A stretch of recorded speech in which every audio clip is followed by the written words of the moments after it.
தெனாலிராமன் கதைகள். தெனாலிராமன் என்று தமிழ் நகைச்சுவை உலகில் பிரபலமான காரலபதி தெனாலி ராமகிருஷ்ணா கிபி 1509 முதல் 1529 வரை விஜயநகரத்தை ஆண்ட கிருஷ்ணதேவராயன் அவையை அலங்கரித்த அஷ்டதிக்கஜங்களில் ஒருவர். இவர் விகடகவி, குமாரபாரதி என்ற பட்டங்கள் பெற்றவர். இவருடைய வாழ்வில் நிகழ்ந்த நிகழ்ச்சிகள் பல கதைகளாக வழங்கப்படுகின்றன. முதல் கதை, காளியிடம் வரம் பெற்ற கதை. சுமார் 480 வருடங்களுக்கு முன் ஆந்திர மாநிலத்தில் உள்ள ஒரு சிற்றூரில் ஓர் ஏழை அந்தன குடும்பத்தில் பிறந்தான் தெனாலிராமன்.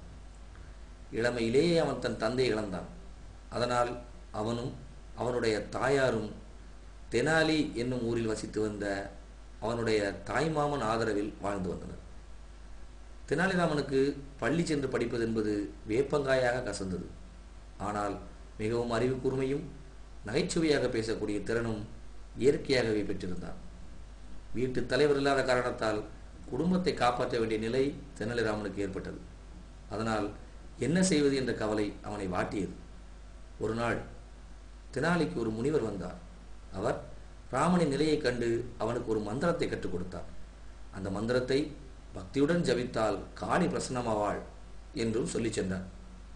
அதன்படியே ராமனும் ஊருக்கு வெளியே இருந்த காளி கோயிலுக்கு சென்று முனிவர் கற்றுக் கொடுத்த மந்திரத்தை 108 முறை ஜெபித்தான். காளி பிரசன்னமாகவில்லை. ராமன் யோசித்தான். சட்டென்று அவனுக்கு நினைவுக்கு வந்தது. முனிவர் சொன்னது 1008 முறை என்பது. உடனே மீண்டும் கண்களை மூடிக்கொண்டு காளியை ஜபிக்க தொடங்கினான். இரவும் வந்துவிட்டது.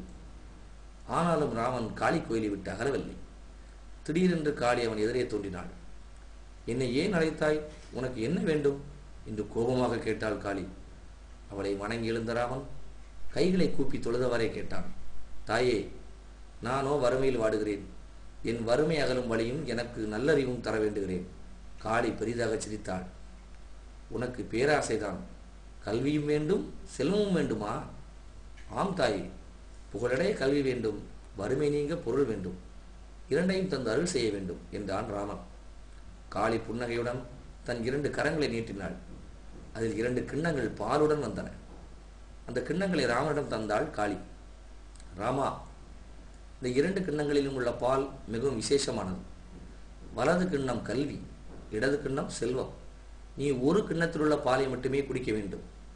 உனக்கு எது மிகவும் தேவையோ அந்த கிண்ணத்தின் பாலை மட்டும் குடி என்றாள் புன்னகையுடன். ராமன், என்ன தாயே, நான் 2ஐயும் தானே கேட்டேன். ஒரு கிண்ணத்தை மட்டும் அருந்த சொல்கிறாயே. நான் எதை அருந்துவது தெரியவில்லையே என்று சற்று நேரம் சிந்திப்பது போல் நின்றான். பிறகு சட்டென்று இடது கரத்தில் இருந்த பாலை வலது கரத்தில் உள்ள கிண்ணத்தில் கொட்டிவிட்டு அந்த கிண்ணத்து பாலை மடமடவென குடித்துவிட்டு சிரித்தான்.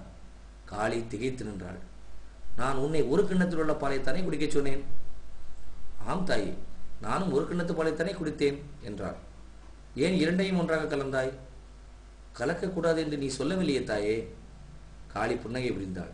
ராமா, என்னையே ஏமாற்றி விட்டாய். நீ பெரும் புலவன் என்று பெயர் பெறாமல் விகடகவி என்றே பெயர் வருவாய் என்று வரம் தந்துவிட்டு மறைந்தாள். ராமன் விகடகவி என்று சொல்லி பார்த்து சிரித்து கொண்டான். திருப்பி படித்தாலும் விகடகவி என்றே வருகிறதே என்று மகிழ்ந்தான்.